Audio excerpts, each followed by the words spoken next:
Buonasera e ben ritrovati con l'informazione flash di New Sicilia, i principali titoli del pomeriggio. Catania può diventare la Milano del Sud, lo ha dichiarato il ministro delle imprese e del Made in Italy Adolfo Urso intervenendo alla 100ª Assemblea Pubblica di Confindustria Catania. Secondo il ministro, lo sviluppo dell'aeroporto attraverso investimenti privati potrebbe consentire allo scalo etneo di competere con quelli milanesi e rafforzare il ruolo della Sicilia come piattaforma logistica europea nel Mediterraneo. E alla cerimonia era presente anche il presidente della regione Renato Schifani, che ha parlato di una nuova fase economica per la Sicilia con tutti gli indicatori positivi.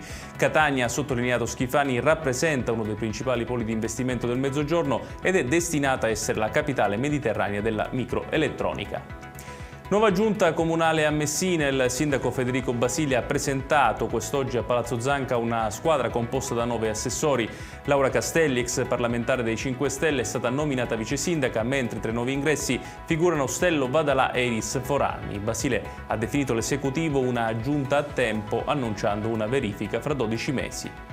Adesso la cronaca, la polizia stradale ha sequestrato 12 kg di marijuana durante un controllo ad un'auto ai caselli di Buonfornello, vicino Palermo. La droga era nascosta sotto il sedile del conducente all'interno di un vano artigianale azionato con un magnete. Il proprietario del mezzo, un uomo di 56 anni, è stato arrestato.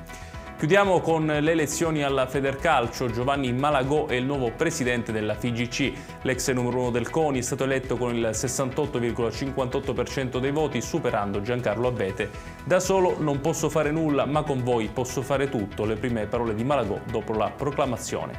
Ed è tutto per questa edizione. Tutti i dettagli su queste notizie li trovate come sempre sul nostro sito www.newsicilia.it.